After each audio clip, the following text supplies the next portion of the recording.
Hi friends, welcome back to my channel. Friends, ఈరోజు ఈ వీడియోలో చూడబోయే రెసిపీ ముల్లంగి ఫ్రై ఎలా ప్రిపేర్ చేసుకోవాలో తెలుసుకుందాము. ఈ రెసిపీని ఎలా ప్రిపేర్ చేసుకోవాలో తెలుసుకోబోయే ముందు మీరు కనుక మా ఛానల్ని ఫస్ట్ టైం చూసినట్లయితే please subscribe my channel and click on the bell icon for more updates.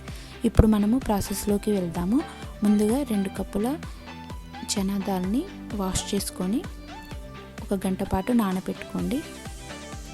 ఇలా 1 అవర్ సోక్ చేసుకున్న తర్వాత ఒక మిక్సీ జార్లోకి తీసుకొని కోర్స్లా పేస్ట్ లాగా బ్లెండ్ చేసుకొని పక్కన పెట్టుకోండి.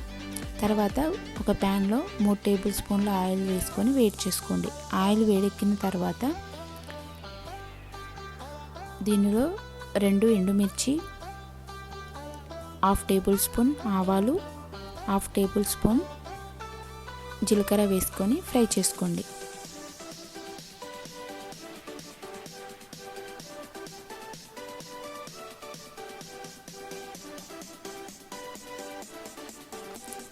ఆవాలు జీలకర్ర ఫ్రై అయిన తర్వాత దీనిలో కరివేపాకు రెమ్మలు కూడా వేసుకొని ఫ్రై చేసుకోండి. తర్వాత దీనిలోనే 3 పచ్చిమిర్చి కూడా వేసుకొని ఫ్రై చేసుకోండి. చిల్లీస్ కూడా ఫ్రై అయిన తర్వాత దీనిలో 1/2 టేబుల్ స్పూన్ పసుపు వేసుకొని ఫ్రై చేసుకోండి.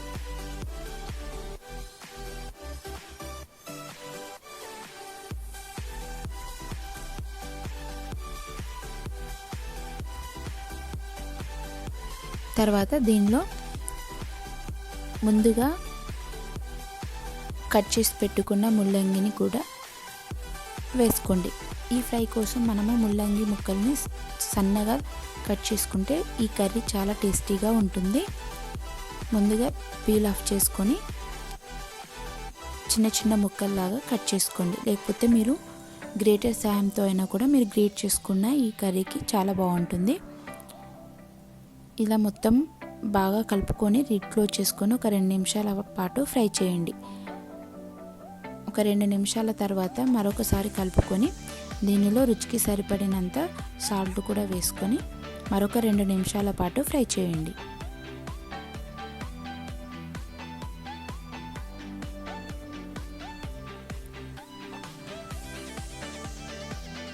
తర్వాత దీనిలోనే సన్నగా కట్ చేసుకున్న వెల్లుల్లి రెబ్బలు 1 టేబుల్ స్పూన్ వేసుకొని ఫ్రై చేసుకోండి.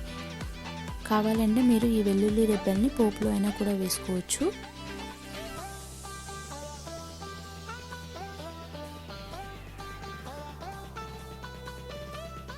ఇలా అన్ని మొత్తం బాగా కలిసేలాగా కలుపుకొని మరొక 2 నిమిషాల పాటు ఫ్రై చేయండి. ఇలా 2 నిమిషాల పాటు ఫ్రై అయ్యాక మనకు ముల్లంగి ముక్కలు ఆల్మోస్ట్ ఉడికి ఉంటాయి. తర్వాత మనం ముందుగా ప్రిపేర్ చేసి పెట్టుకున్న శనగపప్పు పేస్ట్ని కూడా వేసుకొని మొత్తం బాగా కలిసేలాగా కలుపుకొని మరొక 2 నిమిషాల పాటు లిడ్ క్లోజ్ చేయకుండా ఫ్రై చేసుకోండి.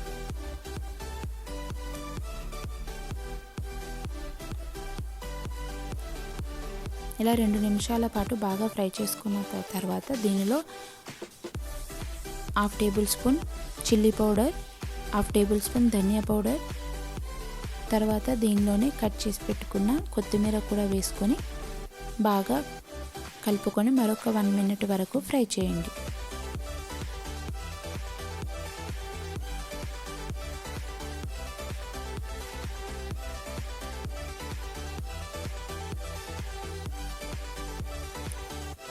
ఈ మసాలాలన్నీ వేసినాక స్టవ్ లో ఫ్లేమ్లో పెట్టుకొని ఒక 1 మినిట్ వరకు ఫ్రై చేసుకొని సర్వ్ చేసుకోండి. అంతే, టేస్టీ అండ్ ఈజీ ముల్లంగి ఫ్రై రెడీ అయింది. ఈ కర్రీ రైస్లో కానీ చపాతీల్లో కానీ చాలా టేస్టీగా ఉంటుంది.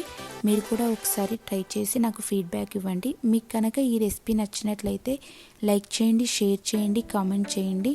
మరొక కొత్త రెసిపీతో మళ్ళీ కలుద్దాము. Till then take care, bye. Thank you for watching.